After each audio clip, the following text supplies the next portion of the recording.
ಇತ್ತೀಚೆಗಷ್ಟೇ ದೀಪಿಕಾ ದಸರಾ ಆ ಒಂದು ಸಿನಿಮಾ ಅನೌನ್ಸ್ ಆಗಿತ್ತು. ಸೊ ಆ ಸಿನಿಮಾ ಅನೌನ್ಸ್ ನಂತರದಲ್ಲಿ ಹೇಳಿದ್ರು ಒಂದೊಂದು ಅಪ್ಡೇಟ್ ಕೂಡ ತುಂಬ ದೊಡ್ಡ ಮಟ್ಟದಾಗೆ ಇರುತ್ತೆ ಅಂತ.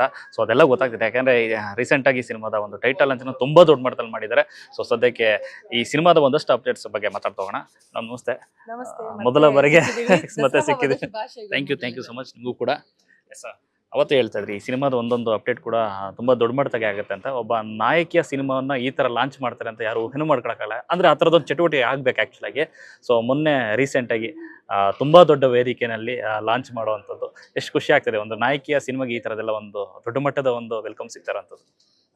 ನಿಜವಾಗ್ಲೂ ತುಂಬಾ ಖುಷಿ ಆಗುತ್ತೆ. ಆಕ್ಚುಲಿ ಮುಂಚೆ ಎಲ್ಲ ಸಾಂಗ್ಸೇ ಬರ್ತಾ ಇತ್ತು, 6 ಅಡಿ ಕಟ್ಔಟು ಆ ಥರ ಎಲ್ಲ. ಸೊ ನಿಜವಾಗ್ಲೂ ಈ ತರ ನಾವು ಬರೀ 6 ಅಡಿ ಅಲ್ಲ, ಇನ್ನ ದೊಡ್ಡ ಕಟ್ಔಟು, ಅದು ದೊಡ್ಡ ಬೆಟ್ಟದ ಮೇಲೆ ಹೋಗಿ ವಿತ್ ತುಂಬಾ ಅಡ್ವೆಂಚರಸ್ ಆಗಿ ನಾವು ಏನು ಪೋಸ್ಟರ್ಸ್ಗಳಾಗಿರ್ಬೋದು ಅಥವಾ ಪ್ರತಿಯೊಂದು ಇವೆಂಟ್ನ ಯುನೀಕ್ ಆಗಿ ಮಾಡ್ತಾ ಇದ್ದೀವಿ. ಎಸ್ಪೆಷಲಿ ನಾನು ಈ ಟೀಮಲ್ಲಿ ಪಾರ್ಟ್ ಆಗೋದೇ ಒಂದು ಖುಷಿ ಅಂತ ಅನ್ಸುತ್ತೆ. ಅದರಲ್ಲೂ ಈ ಸಿನಿಮಾದಲ್ಲಿ ನಾನು ಮೇನ್ ಲೀಡ್ ಆಗಿ ಮಾಡ್ತಾ ಇದ್ದೀನಿ ಆ್ಯಂಡ್ ಇದಕ್ಕೆ ಇಷ್ಟೊಂದು ಎನ್ಕರೇಜ್ಮೆಂಟ್ ಸಿಗ್ತಾ ಇದೆ. ಆ್ಯಂಡ್ ಇಡೀ ತಂಡ ಇದಕ್ಕೆ ಆಗ್ತಾ ಇರುವಂಥ ಎಫರ್ಟ್ ಎಲ್ಲನೂ ನೋಡಿದ್ರೆ ನಿಜವಾಗ್ಲೂ ತುಂಬ ಖುಷಿ ಆಗುತ್ತೆ. ವುಮೆನ್ ಓರಿಯೆಂಟೆಡ್ ಸಿನಿಮಾಗಳನ್ನ ಇದೇ ರೀತಿಯಿಂದ ದೊಡ್ಡ ಮಟ್ಟದಲ್ಲಿ ತಗೊಂಡು ಹೋಗಬೇಕು ಆ್ಯಂಡ್ ಎನ್ಕರೇಜ್ ಮಾಡಿದಷ್ಟು ನಮ್ಮೆಲ್ರಿಗೂ ಪರ್ಫಾರ್ಮ್ ಮಾಡೋದಕ್ಕಾಗಲಿ ಅಥವಾ ಇದಕ್ಕೆ ಬೇಕಾಗುವಂಥ ಡೆಡಿಕೇಶನ್ನ ಕೊಡೋದಕ್ಕೆ ಖಂಡಿತವಾಗ್ಲೂ ನಾವೆಲ್ಲರೂ ಪ್ರಯತ್ನ ಪಡ್ತೀವಿ ಆ್ಯಂಡ್ ನಮ್ಮ ಎಫರ್ಟ್ ನಾವು ಖಂಡಿತ ಹಾಕ್ತೀವಿ. ಸೊ ಅದಕ್ಕೆಲ್ಲ ಉತ್ತೇಜನ ಸಿಗಲಿ ಅನ್ನೋದು ನನ್ನ ವಿಶ್. ಈಗ ಆಲ್ರೆಡಿ ಶೂಟ್ ಸ್ಟಾರ್ಟ್ ಆಗಿದೆ ಅಥವಾ ಕಂಪ್ಲೀಟ್ ಆಗಿ ಪ್ರಮೋಟ್ ಮಾಡ್ತಾರೆ ಹೇಗೆ? ಆಕ್ಚುಲಿ ಇದು ಪ್ಲಾನ್ಡೆ. ನಾವು 2 ವರ್ಷದ ಮುಂಚೆನೆ ಸಿನಿಮಾನ ಶೂಟಿಂಗ್ ಮಾಡಿದ್ವಿ. ಸೊ ಶೂಟಿಂಗ್ ಮಾಡಾದ್ಮೇಲೆ ಎಲ್ಲೂ ಕೂಡ ನಾಟ್ ಇವನ್ ಒಂದು ಲುಕ್ಗೂ ನಾವು ಕಾಣಿಸ್ಕೋಬಾರ್ದು ಅನ್ನೋದು ಫಿಕ್ಸ್ ಆಗಿತ್ತು. ಸೊ ಹೇರ್ ಕಟ್ನ ಒಂದು ಹೈಡ್ ಮಾಡೋಕ್ಕಾಗಲಿಲ್ಲ, ಬಿಕಾಸ್ ಮಧ್ಯದಲ್ಲಿ ನಾನು ಬೇರೆ ಶೂಟ್ಸ್ ಅಥವಾ ಏನಾದರೂ ಇದ್ದಿದ್ದ ಕಾರಣ. ಸೊ 2 ವರ್ಷದ ತನಕ ಎಲ್ಲೂ ಕೂಡ ಈ ಥರದ್ದೊಂದು ಸಿನಿಮಾ ಮಾಡ್ತಾ ಇದ್ದೀನಿ ಅಂತಲೂ ಯಾರಿಗೂ ಗೊತ್ತಿರಲಿಲ್ಲ. ಟೀಮಲ್ಲೂ ಕೂಡ ಯಾವುದೇ ಒಂದು ವಿಚಾರನೂ ಬಿಟ್ಕೊಟ್ಟಿರಲಿಲ್ಲ. ಬಿಕಾಸ್ ಸಸ್ಪೆನ್ಸ್ ಆಗಿ ನಾವು ಇದನ್ನ ತೋರಿಸ್ಬೇಕು ಅಂದರೆ, ಬಿಕಾಸ್ ಅವ್ರದ್ದೇ ಆದಂಥ ಒಂದಷ್ಟು ಪ್ಲಾನ್ಸ್ಗಳಿತ್ತು. ಸೊ ಅದನ್ನ 2 ವರ್ಷದ ಪ್ಲಾನು ಕೂಡ ಇವತ್ತು ಎಕ್ಸಿಕ್ಯೂಟ್ ಆಗ್ತಿದೆ ಎಷ್ಟೊಂದು ವಿಚಾರದಲ್ಲಿ. ಸೊ ಮೊನ್ನೆ ಅಡ್ವೆಂಚರ್ ಈ ಮೇನ್ ಪೋಸ್ಟರ್ ರಿಲೀಸ್ ಮಾಡಿದಾಗಲೂ ಕೂಡ ಆ್ಯಂಡ್ ಆಲ್ಸೋ ಇನ್ನು ಫ್ಯೂಚರಲ್ಲಿ ಏನೇನೋ ಪ್ಲಾನ್ಸ್ ಇದೆ. ಈ 1-2 ತಿಂಗಳಲ್ಲೇ ನಿಮಗೆ ಗೊತ್ತಾಗುತ್ತೆ, ಎಲ್ಲ ಬರುತ್ತೆ ಆ್ಯಂಡ್ ಸಿನಿಮಾನೇ ಬರುತ್ತೆ ಅಷ್ಟರೊಳಗೆ. ಸೊ ಅಷ್ಟರೊಳಗೆ ಎಷ್ಟೊಂದು ಸರ್ಪ್ರೈಸ್ ಎಲಿಮೆಂಟ್ಸ್ ನಿಮ್ಮೆಲ್ರಿಗೋಸ್ಕರನೂ ಕಾಯ್ತಾ ಇದೆ. ನಿಮ್ಮ ಜೀವನಕ್ಕೆ ತುಂಬ ಹತ್ತಿರ ಇರುವಂಥ ಸಿನಿಮಾ ಅಂದರೆ ಈ ಟೂರ್ ಆಗಲಿ ಟ್ರಿಪ್ ಆಗಲಿ ಅದೆಲ್ಲ ಮಾಡ್ತಾ ಇರ್ತೀರಿ. ಸೊ ನಿಮ್ಗೆ ಎಷ್ಟು ಖುಷಿ ಅಂದರೆ ಕಂಪ್ಲೀಟ್ ಆಗಿದೆ ಸಿನಿಮಾ. ಫಸ್ಟ್ ಕಾಪಿಯನ್ನು ನೋಡಿರ್ತಾರೆ, ಇನ್ನ ನೋಡಿಲ್ಲ ಬಟ್ ಒಂದಷ್ಟು ವಿಜುವಲ್ಸ್ ಆದರೂ ಕಾಡುತ್ತೆ ನಿಮಗೆ ಎಷ್ಟು ಹತ್ತಿರದಲ್ಲಿದೆ ಅಂತ ಅಂದ್ಬಿಟ್ಟು. ಸೊ ಎಷ್ಟು ಕಾಡುತ್ತೆ ನಿಮಗೆ ಆಸ್ ಅ ವ್ಯೂವರ್ ಆಗಿ, ನಟಿಯನ್ನೊಂದು ಮರೆತು ಆಸ್ ಅ ಪ್ರೇಕ್ಷಕರಾಗಿ ನೋಡಿದಾಗ ಹೇಗೆ ಅನಿಸ್ತದೆ? ಇಲ್ಲ, ನಿಜವಾಗ್ಲೂ ಅದ್ರ ಬಗ್ಗೆ ಒಂದು ತುಂಬಾನೇ ಎಕ್ಸೈಟ್ಮೆಂಟ್ ಇದೆ. ಈ ಸಿನಿಮಾ ರಿಲೀಸ್ ಆಕ್ಚುಲಿ ನನಗೆ ಜಾಸ್ತಿ ಎಕ್ಸೈಟ್ಮೆಂಟ್ನ ಕ್ರಿಯೇಟ್ ಮಾಡಿದೆ. ನಾನು ಆಕ್ಚುಲಿ ಡಬ್ಬಿಂಗ್ ಮಾಡಬೇಕಾದ್ರೆ ಒಂದಷ್ಟು ಫುಟೇಜಸ್ಗಳನ್ನ ನೋಡಿದೆ. ನಾವು ಎಷ್ಟೊಂದು ಶೂಟ್ ಮಾಡಿರ್ತೀವಿ, ಎಷ್ಟೊಂದು ಮರ್ತು ಹೋಗ್ಬಿಟ್ಟಿರ್ತೀವಿ. ಸೊ ಒಂದು ಫ್ಲೋಲ್ ನೋಡ್ಬೇಕಾದ್ರೆ ನಿಜವಾಗ್ಲೂ ಸಿಕ್ಕಾಪಟ್ಟೆ ಎಕ್ಸೈಟ್ ಆಗ್ತಾಯಿತ್ತು, ನಾನು ಮಾಡಿದ್ದೀನಿ ಈ ಥರ ಅಂತೆಲ್ಲ. ಸೊ ಫಸ್ಟ್ ಕಾಪಿ ನೀವು ಹೇಳಿದ್ರಲ್ಲ, ಆ ಇವೆಂಟ್ಗೋಸ್ಕರ ನಿನ್ನ ಕಾಯ್ತಾ ಇದ್ದೀನಿ. ಬಿಕಾಸ್ ಆ ವಿಜುವಲ್ಸು ಮತ್ತು ಎಫೆಕ್ಟ್ಸು ಪ್ರತಿಯೊಂದೂ ಜೊತೆಗೆ ಆ ಸಿನಿಮಾದ ಇದೇ ಚೇಂಜ್ ಆಗೋಗುತ್ತೆ. ಸೊ ನನ್ನನ್ನು ನಾನು ಆ ಥರ ನೋಡ್ಕೊಳ್ಳೋಕ್ಕೂ ಸಿಕ್ಕಾಪಟ್ಟೆ ಖುಷಿ ಇದೆ. ಆ್ಯಂಡ್ ಆಲ್ಸೋ ಒಂದು ಕ್ಯಾರೆಕ್ಟ್ರಾಗಿ ನೋಡೋದಕ್ಕೂ ನನಗೆ ಅದು ತುಂಬ ಇನ್ಸ್ಪೈರ್ ಮಾಡುತ್ತೆ ಅಂತ ಹೇಳ್ಬೋದು. ಬಿಕಾಸ್ ಇಬ್ಬರೇ ಹೋಗೋದಾಗಲಿ, 3 ಜನ ಹೋಗೋದಾಗಲಿ ಜರ್ನಿ ಅಂತ. ಸೊ ಇಲ್ಲಿಂದ ನಾವು ಹೇಳಿದ್ವಲ್ಲ, ಇಡೀ ಇಂಡಿಯಾನ ಸುತ್ಕೊಂಡು ಬಂದಿದ್ದೀವಿ. ಈ ಜರ್ನಿಯಲ್ಲಿ ಹೇಗೆ ಹೋಗ್ಬಿಟ್ಟು ಬಂದ್ವಿ ಅನ್ನೋದು ಒಂದು ನಿಜವಾಗ್ಲೂ ನನಗೆ ಇಷ್ಟು ಸಿನಿಮಾದಲ್ಲಿ ನಾವೆಲ್ಲ ತೋರಿಸಿದ್ದೀವಿ, ಇಷ್ಟೆಲ್ಲ ನಾವು ಮಾಡಿದ್ದೀವ ಅನ್ನೋ ಎಕ್ಸೈಟ್ಮೆಂಟ್ ಜಾಸ್ತಿ ಇದೆ.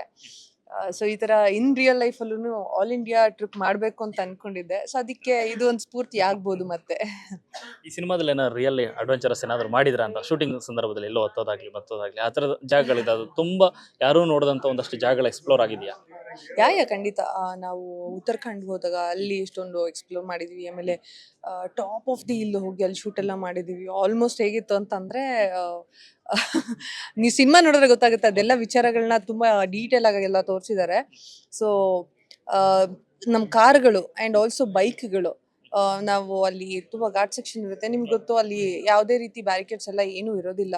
ಆ ಥರ ಪ್ಲೇಸಸ್ಸಲ್ಲಿ ಕಲ್ಲು ಇದ್ರ ಮೇಲೆಲ್ಲ ನಾವೇನಂತಂದರೆ ಸಿನಿಮಾಗೋಸ್ಕರ ಬೈಕಿಂಗ್ ಕಲ್ತಿರ್ತೀವಿ, ನಾಟ್ ಲೈಕ್ ತುಂಬ ಪ್ರೊಫೆಷ್ನಲಿ ಡೈಲಿ ಹೋಗೋ ಥರ ಎಲ್ಲ ಕಲ್ತಿರಲ್ಲ. ಸೊ ಅಲ್ಲಿ ಸಿನಿಮಾಗೋಸ್ಕರ ಮಾಡ್ಬೇಕಂದ್ರೂ ನಾವು ರಿಯಲಿಸ್ಟಿಕ್ ಆಗಿ ಮಾಡಬೇಕಾಗುತ್ತೆ. ಅಂಥ ಟೈಮಲ್ಲೆಲ್ಲ ಸ್ಲಿಪ್ ಆಗಿ ಎಷ್ಟೊಂದು ಸರಿ ಬೈಕಲ್ಲೆಲ್ಲ ಬಿದ್ದುಬಿಟ್ಟಿದ್ದೀನಿ ನಾನು.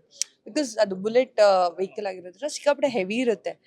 ತಗೊಂಡ್ ಹೋಗ್ಬೋದು. ಸಡನ್ ಆಗಿ ನಿಲ್ಲಿಸಿದಾಗ ಹೈಟು ಇದ್ರಲ್ಲೆಲ್ಲ ಹಿಂದೆ ಬರೋ ಚಾನ್ಸಸ್ ಇರುತ್ತೆ. ಅವಾಗ ಯಾರು ಜೊತೆಲಿ ಇರಲ್ಲ, ಬಿಕಾಸ್ ಕ್ಯಾಮ್ರಾ ಮಾತ್ರ ತುಂಬಾ ದೂರದಿಂದ ಇರುತ್ತೆ, ಅಥವಾ ಹೆಲಿಕ್ಯಾಮ್ ಮೇಲ್ಗಡೆ ಎಲ್ಲ ಇರೋದ್ರಿಂದ ಯಾರು ಇರೋದಿಲ್ಲ. ಸೊ ನಾನು ಬ್ಯಾಲೆನ್ಸ್ ಮಾಡಕ್ ಆಗ್ತಿದ್ದಾಗ ಬೀಳ್ಸಿರೋದೆಲ್ಲ ಇದೆ. ಅಂಡ್ ಎಷ್ಟೋ ಜಾಗದಲ್ಲಿ ಮೌಂಟೇನ್ ಏರಿಯಾಗಳಲ್ಲೆಲ್ಲ ಸ್ಕಿಡ್ ಆಗಿರೋದೆಲ್ಲ ಇದೆ. ಸೊ ಸಿಕ್ಕಾಪಟ್ಟೆ ಚಾಲೆಂಜಿಂಗ್ ಆಗಿದೆ ಅದೆಲ್ಲ. ಮೇಕಿಂಗ್ ವಿಡಿಯೋಸ್ ನೋಡಿದ್ರೆ ನಿಮ್ಗೆ 100% ಗೊತ್ತಾಗುತ್ತೆ ಯಾವ್ಯಾವ ರೀತಿ ಇತ್ತು ಅಂತ. ಸೊ ಓವರ್ ಆಲ್ ಜರ್ನಿನ ನನ್ನ ಪ್ರಕಾರ ಇಟ್ ವಾಸ್ ಟು ಅಡ್ವೆಂಚರಸ್. ಈ ತರ ಒಬ್ಬೊಬ್ರೆ ಟ್ರಿಪ್ ಹೋಗೋದು, ಟೂರ್ ಹೋಗೋದು ಆ ತರ ಎಲ್ಲ ಮಾಡ್ತಾ ಇದ್ರಿ ಮೊದಲು. ಸೊ ಈಗಲೂ ಕಂಟಿನ್ಯೂ ಆಗ್ತಾ ಇದೆ ಅದು. ಯಾ ಖಂಡಿತ ನನ್ಗದು ತುಂಬಾ ಪ್ಯಾಷನ್ ಅದು. ಈಗಲೂ ನಾನು ರೀಸೆಂಟ್ ಧರ್ಮಶಾಲಾ ಹೋಗ್ಬಿಟ್ಟು ಬಂದೆ ಒಬ್ಳೆ. ಸೊ ಅದು ಹೇಗಿತ್ತು ಅಂದ್ರೆ ಇಷ್ಟೊಂದೆಲ್ಲ ರಿಸ್ಕ್ ತಗೊಳಲ್ಲ ಅವಾಗ, ಬಟ್ ಸ್ವಲ್ಪ ಸೇಫ್ಟಿ ಅಂಡ್ ಸೆಕ್ಯೂರಿಟಿ ಅದೆಲ್ಲ ನೋಡ್ಕೊಂಡು ಹೋಗ್ತೀವಿ. ಬಿಕಾಸ್ ಒಂದು ನಾನು ಸಿನಿಮಾಗೆ ಕಮಿಟ್ ಆಗಿರ್ತೀವಿ. ಸೊ ನನ್ನ ನಂಬ್ಕೊಂಡು ಬೇರೆ ಅಂದ್ರೆ ಪ್ರೊಡಕ್ಷನ್ ಟೀಮ್ ಆಗಲಿ ಇವರೆಲ್ಲ ಇರ್ತಾರೆ.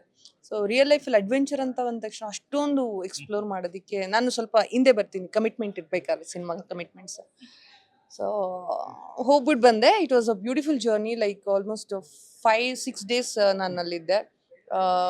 ವೆದರ್ ಎಕ್ಸ್ಪ್ಲೋರ್ ಮಾಡಿದ್ದೀನಿ. ಒಂದೇ ಸ್ಪಾಟಲ್ಲಿ ಲೈಕ್ ಹೋಗಿ ಒಬ್ಬರೇ ಕ್ಯಾಪ್ಚರ್ ಮಾಡಿಕೊಂಡು ತುಂಬಾ ಒಂಥರ ಫಾಲ್ಸ್ ಮಧ್ಯದಲ್ಲೆಲ್ಲ ಹೋಗಿ ಟ್ರೆಕ್ಕಿಂಗು ಹೈಕಿಂಗ್ ಎಲ್ಲ ಹೋಗಿ ಫುಲ್ ಮಜಾ ಮಾಡ್ಕೊಂಡು ಬಂದೆ. ಬೈಕ್ ಅಥವಾ ಕಾರ್? ನಾನಾ ಹೋಗಿದ್ದು ಇಲ್ಲಿಂದ ಫ್ಲೈಟಲ್ಲಿ ಹೋದೆ ಆ್ಯಕ್ಚುಲಿ. ಅಂದರೆ ತುಂಬ ದಿನಗಳು ಸ್ಪೆಂಡ್ ಮಾಡೋಕೆ ಆಗದೆ ಇರೋ ಕಾರಣ ಇಲ್ಲಿಂದ ಡೈರೆಕ್ಟ್ ಫ್ಲೈಟಲ್ಲಿ ಹೋಗಿ ಅಲ್ಲಿ ಕಾರು. 1-2 ದಿನ ಮಾತ್ರ ಬೈಕ್ ತಗೊಂಡಿದ್ದೆ. ಸೊ ಇನ್ನು ಮಿಕ್ಕಿದ ದಿನ ಎಲ್ಲ ಕಾರ್. ಅಲ್ಲಿ ಸ್ವಲ್ಪ ಫ್ರೀಡಮ್ ಇರುತ್ತೆ. ಇಲ್ಲಿ ತರ ಸ್ವಲ್ಪ ಏನೋ ಎಕ್ಸ್ಪ್ಲೋರ್ ಮಾಡಬೇಕು ಅಂದ್ರೆ ಇಲ್ಲಿ ರೆಕಗ್ನೈಸ್ ಮಾಡೋದು ಜಾಸ್ತಿ ಇರುತ್ತೆ. ಸ್ವಲ್ಪ ಹೆಸಿಟೇಷನ್ ಆಗಲ್ಲ. ಅಲ್ಲೆಲ್ಲ ಹೋದ್ರೆ ಯಾರು ನೋಡಲ್ಲ, ಯಾರು ಕೇಳಲ್ಲ, ಆರಾಮಾಗಿನ್ನ ಎಂಜಾಯ್ ಮಾಡ್ಕೊಂಡ್ ಬರ್ಬೋದು. ರೋಡಲ್ಲಿ ಕುತ್ಕೊಂಡು ಆರಾಮಾಗಿ ಟೀ ಎಲ್ಲ ಕುಡ್ಕೊಂಡು ಫುಲ್ ಮಜಾ ಆಗುತ್ತೆ.